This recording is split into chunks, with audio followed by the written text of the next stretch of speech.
Pratap, I'm sure you're just racing towards the expo now, and what with Impact 2.0 expected there, I'm sure things are chock block, and we can't help but ask you more about Impact 2.0.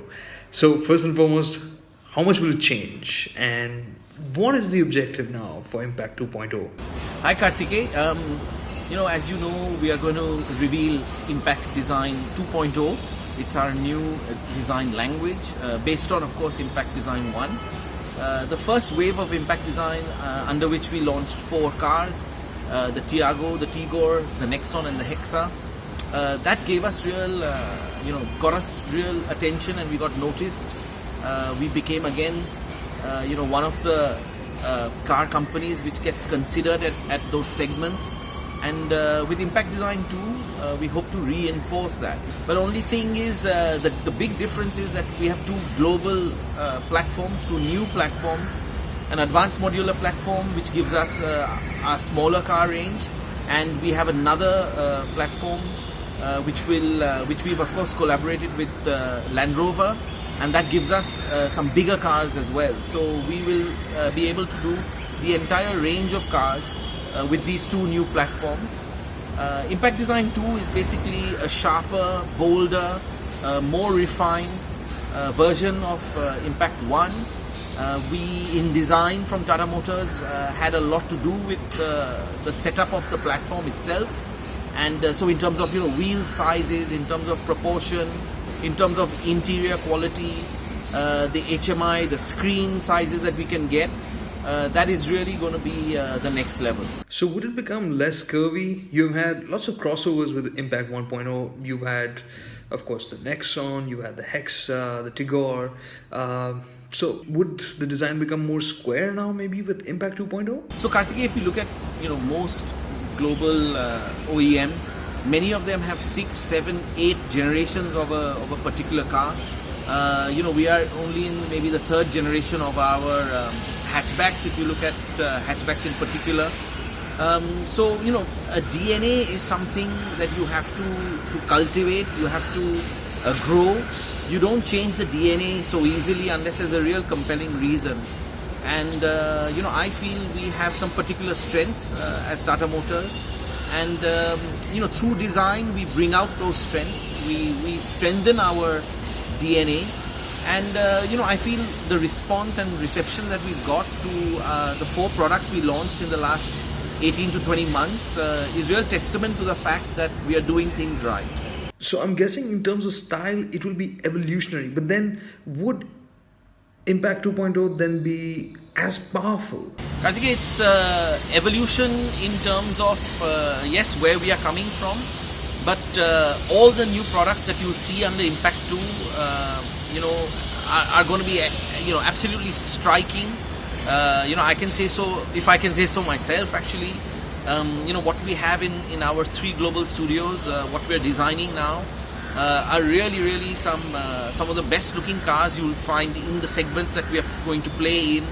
And I'm really confident, that these cars will do extremely well. And the design, the proportion, all of that will be accepted globally.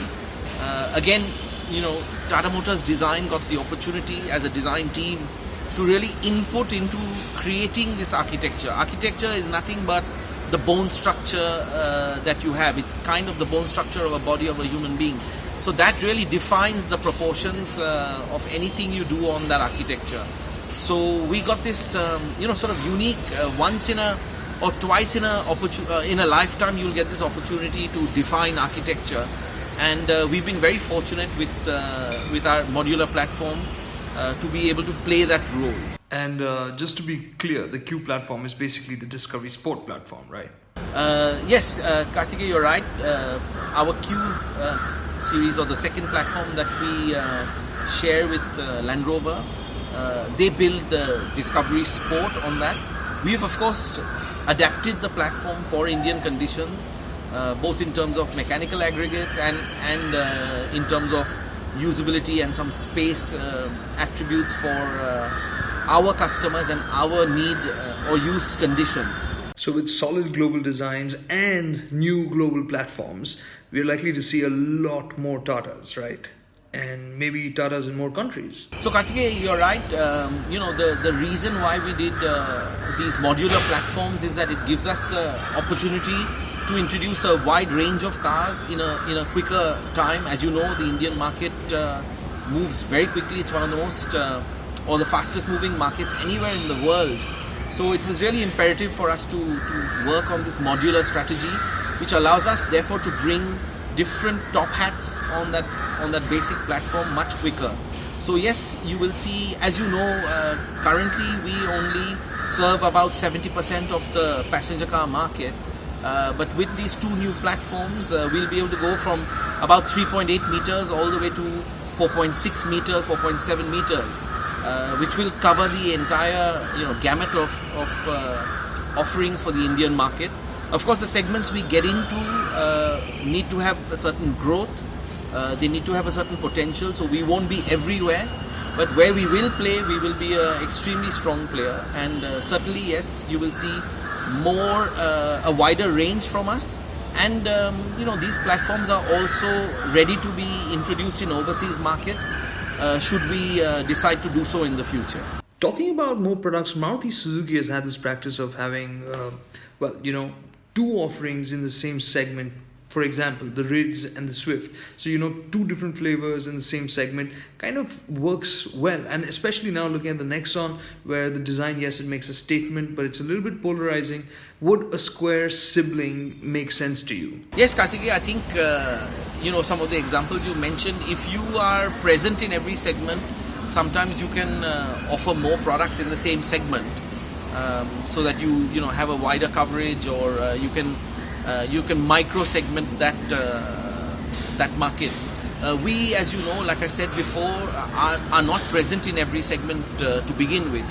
So our focus will be to penetrate more new segments rather than bring sort of sibling products within the same segment.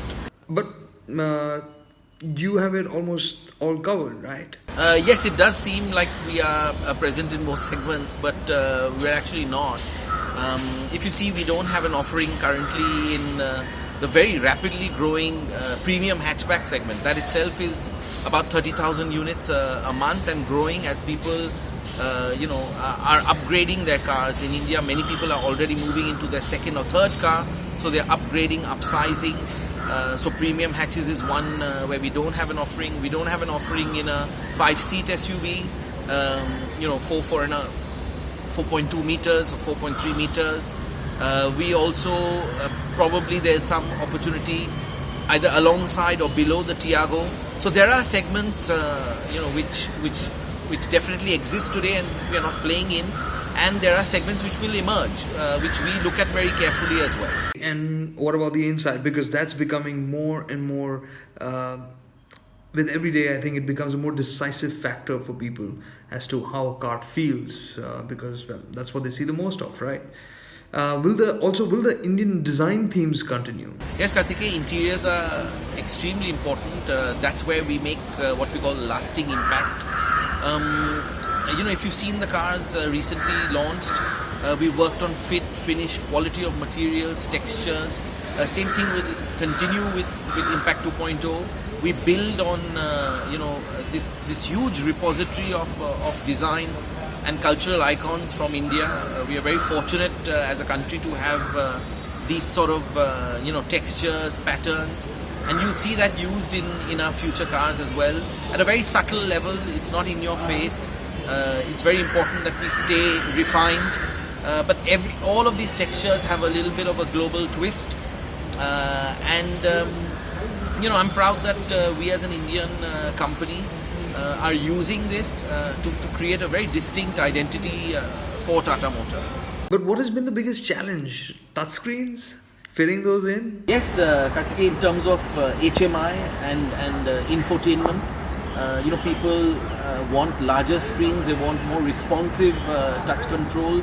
As you've seen in the Nexon, we've already separated the screen from the main instrument panel. We've raised it, what we call a floating screen. It is unique in this segment, no one else does that. And in Impact 2.0, as I told you, we've had a role in the architecture of the platform itself, which will allow us to really offer what is the latest in screen technology in terms of size, in terms of connectivity, in terms of